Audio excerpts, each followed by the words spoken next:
Ja, mein Name ist Erich Schwarz. Ich bin Professor seit dem Jahr 1999 für das Fach Innovationsmanagement und Unternehmensgründung. Ja, ich forsche in einer Schnittmenge von Entrepreneurship, Innovation auf der einen Seite und Nachhaltigkeit und Digitalisierung auf der anderen Seite. Ich beschäftige mich sehr intensiv mit Geschäftsmodellen und Geschäftsmodellinnovationen, insbesondere im Kontext der Kreislaufwirtschaft. Ein anderer Bereich, an dem ich intensiv arbeite, ist der Bereich des Entrepreneurial Mindsets. Also es geht uns da sehr stark um die Frage, wie kann man Entrepreneurial Mindset messen, beziehungsweise wie wirken sich Interventionen, sprich Qualifizierungsmaßnahmen aus auf das Entrepreneurial Mindset von Schülerinnen, von Studierenden, von Unternehmerinnen und Unternehmern.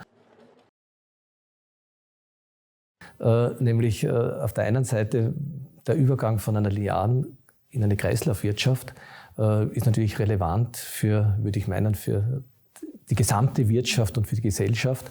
Angesichts der Tatsache des Klimawandels, der Verknappung von Ressourcen wird es immer notwendiger sein, dass man sehr sorgfältig mit Ressourcen umgeht. Das Thema soziale Innovationen betrifft natürlich sehr viele Bereiche. Wir haben große soziale und ökologische Herausforderungen. Denken wir beispielsweise an das Pensionssystem, denken wir beispielsweise an Fragen der Integration von bestimmten Bevölkerungsgruppen in die Gesellschaft. Das erfordert einfach neue Zugänge, also Innovationen. Und daher denke ich, dass das Forschen, wie man diese Innovationen entwickelt und wie man diese Innovationen bestmöglich in einer Gesellschaft einführt, ist von hoher gesellschaftlicher Relevanz. Der dritte Bereich, den ich dann ansprechen möchte oder schon angesprochen habe, war der Bereich des Entrepreneurial Mindsets. Der betrifft den Bildungsbereich und hier geht es sehr stark um die Qualifizierung von jungen Menschen von der Schule bis zur Universität.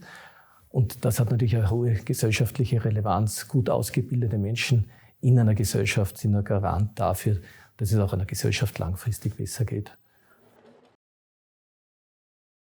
Ich habe immer sehr viele Doktorandinnen und Doktoranden und da schätze ich die enge Zusammenarbeit, nämlich diesen Wissensaustausch gemeinsam zu forschen. Also für mich ist das Forschen mit Doktoranden also ein Höhepunkt meines Berufs.